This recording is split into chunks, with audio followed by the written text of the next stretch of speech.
Michael, the question to prompt your opening salvo, if you like, is a question that's being asked in all the broadsheets today and probably will be for some time, and the predictions that are being forecast for this upcoming federal budget, which is what would a world look like without vaccines? And I just wonder if you could take up the running there about particularly vaccines around these global epidemics around malaria, rheumatic heart disease, and how they affect the daily lives of people in developing countries. Yeah, thanks very much for that question, Jeff, and it is very timely given that the government's toying with the idea of cutting the medical research budget by $400 million. But to think what the world would be like without vaccines, I guess there are a couple of ways to address this problem. It's very difficult, impossible, I think, for us to really appreciate what the world was like prior to the introduction of vaccines. But a couple of things I wanted to sort of perhaps highlight. In Australia, the life expectancy increases every year by 3 months. So a child born, and has been doing so for the last 100 years. So a child born today can expect to live 3 months longer than a child born on this very day only 1 year ago. And that's showing actually no signs of slowing. That's quite a remarkable thing. So you say, well, why is that?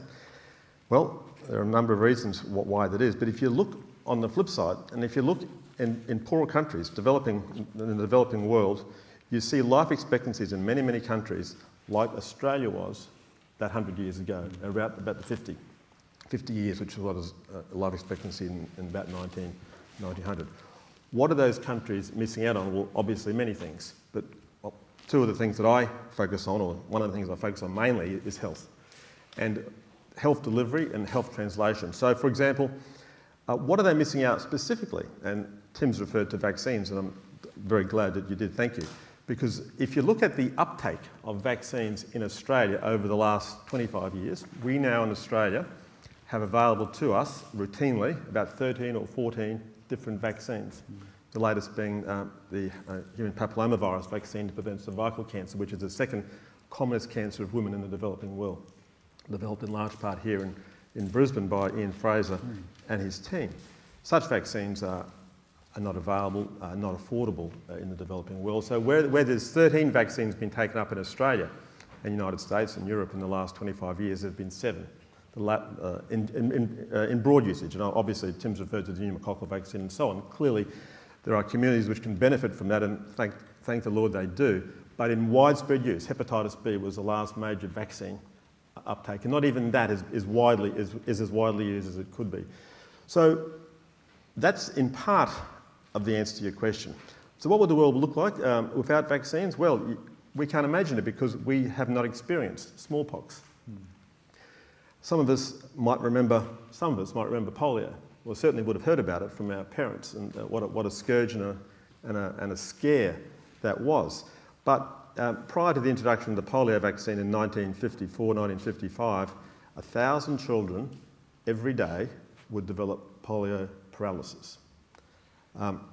Roosevelt himself, President Roosevelt, of course, was one of the most famous victims of polio paralysis, and I think it must have played a very important, I think the Lord works in strange ways sometimes. He was largely responsible for funding the March of Dimes, which funded the discovery and the culture of making the polio vaccine, which was discoveries by Sabin and others about how to culture the virus. And that led to the elimination of polio. So, things like iron lungs you might have heard about from your parents or grandparents, they don't exist anymore, except in museums. And smallpox. So smallpox was a disease which at its peak probably killed about 2 million people a year. It had mortalities ranging from, there are different forms of it, from minor or major, from 20 to 60%. In children it was normally about 80%. And of those who survived it, 1/3 would be blind. The commonest cause of blindness was smallpox. Eradicated over a span of history lasting almost 200 years from when Jenner first inoculated a young lad and took enormous risks, which I might add, maybe the Australian Health Ethics Committee today almost certainly wouldn't allow that experiment to happen, to inoculate a virus into a young boy on the belief, the very strong belief, that it would work, and of course it did work. And then in 1980, the world was declared smallpox free by Australia's Frank Fenner. So that's part of the answer to your question. Some of it we can't imagine. 100 years ago, diseases, America, the data's more common, more there for America, but America probably, I'm guessing, was twice the size of what Australia is today. It might not have been quite that, but there were 10,000 people roughly dying of diseases such as diphtheria, pertussis, the common childhood illnesses, whooping cough, and so on, and about 1,000 dying of smallpox. But of the diseases we vaccinate today, there are about 1,000, up to 10,000, I should say, dying of those diseases, which was, I mean, we think in Australia 1,000 people die of melanoma every year.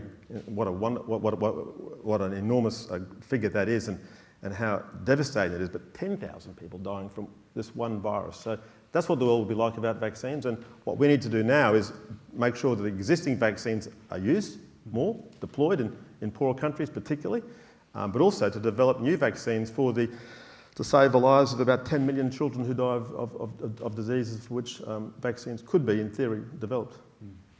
Thanks, Michael.